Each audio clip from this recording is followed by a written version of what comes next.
Yo, we back with another video. We was something new. I'm not gonna lie, I saw this video because Flight reacted to it, but I also want to get into basketball related stuff because I think I have a decent amount of knowledge.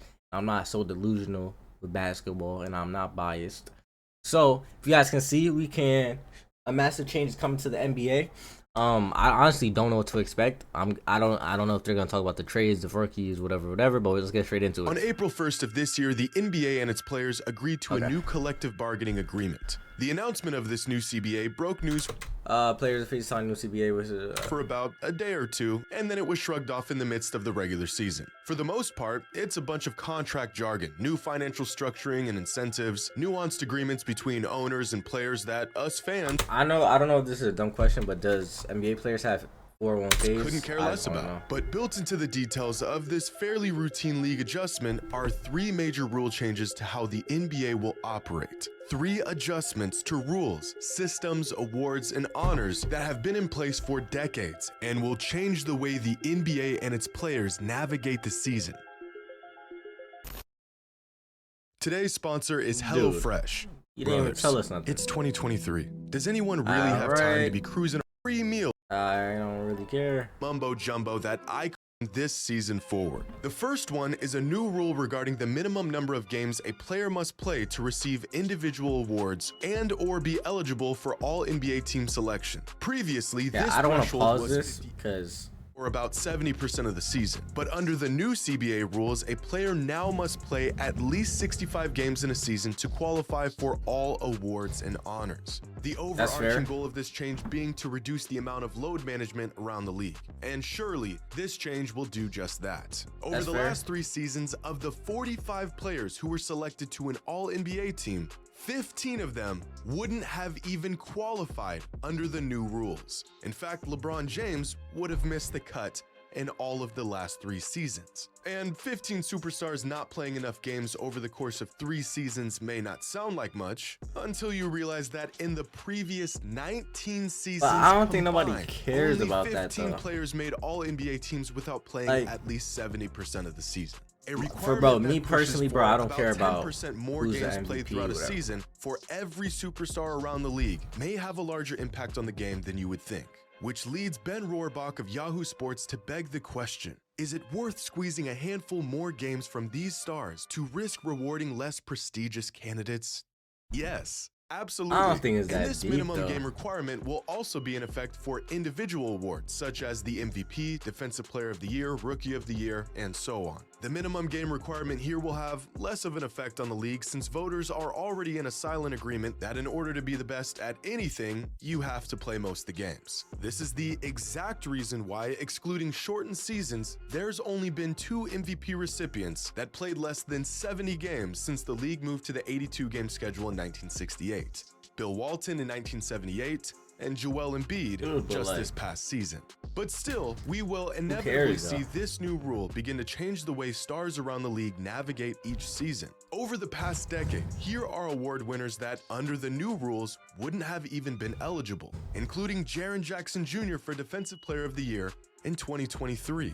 Now, the one caveat to this rule change is that there will be exceptions under specific circumstances. For example, if a player has a season-ending injury, the minimum game requirement will drop from 65 to 62 games. Also, any game where a player plays at least 20 minutes will count as a game played.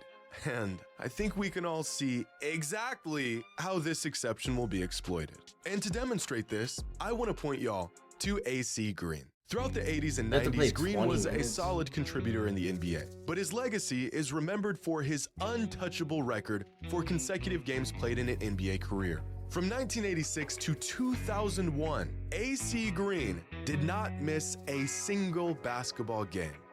Not one. 1,192 consecutive games over the course of 16 years. A record that I'd be willing to bet anything will never be broken for the rest of time. I don't think that will get broken. What people fail to mention is that in order to set this record, AC Green had numerous games where he would simply check into the game for a few possessions and then check back out. The man was well aware of his streak, and he would do anything in his power to keep it going until the day he retired. It's not a matter of if stars around the league. Let's be honest. Unless you're getting a sign up bonus or whatever the case basketball players get. Dude, who cares about check it? into a Like, game and it then is an ego inexplicably thing. check back I out don't- I after don't 21 really think it's minutes. that big of It's a a deal. matter of how many stars will do this and how often. But this rule change is certainly a step in the right direction. Now, the next rule change that was included in the new CBA is one that fans have been asking for years. The NBA has become a positionless league. Is Steph Curry a point guard, or is he really a shooting guard? Probably a little bit of both. Is Jimmy Butler a power forward? Of course not. And yet he's listed as one. If you look up the words shooting guard in the dictionary, you'll find a picture of Klay Thompson, and yet he's listed as a small forward. Positions don't matter, and the NBA is finally taking notice of this starting next season and the way that they vote for all NBA teams. Because from this upcoming season forward, all NBA teams will no longer be restricted to 2 guards, 2 forwards, and a center. Instead, all NBA teams will be positionless. The 5 players who receive the most first-place votes will simply be first-team All-NBA. Players who earn the 6th through 10th most votes will be second-team All-NBA, and 11th through 15th will be named third-team All-NBA. This change in the structure of how all NBA teams are chosen will fundamentally change the contractual leverage of players around the league and the legacy they leave behind. This past season, Nikola Jokic, the best player in the world, didn't even make first-team All-NBA. Only one center is allowed to make first team, and that spot went to Joel Embiid. Rudy Gobert. I'm not editing this out. If you know me, you know I'm not gonna edit this. Has 4 All-NBA selections in his career. You want to know how many All-NBA teams Vince Carter made in his 22-year career? 2. I know, right? Guess how many All-NBA teams Ray Allen has made in his career? 2. What about Dennis Rodman? You guessed it. 2. In fact, but who cares? Rudy Gobert has more career All-NBA selections than Vince Carter, Ray Allen, Dennis Rodman, DeMarcus Cousins, Manu Ginobili, Draymond Green, Kevin Love, Alonzo Mourning, Klay Thompson, Bill Walton, James Worthy, Devin Booker, Chris Bosh, Kevin McHale, Earl Monroe, Derrick Rose, and Peja Stojakovic. Appalling. The old All-NBA voting system was broken, and it had been for years. But the most egregious case of this failed voting system came back in 2016 when DeAndre Jordan, who was never at any point in his career even considered a top 30 player in the league, made first team All-NBA. That's right. Because of this voting system, DeAndre Jordan was virtually named a top 5 player in the NBA.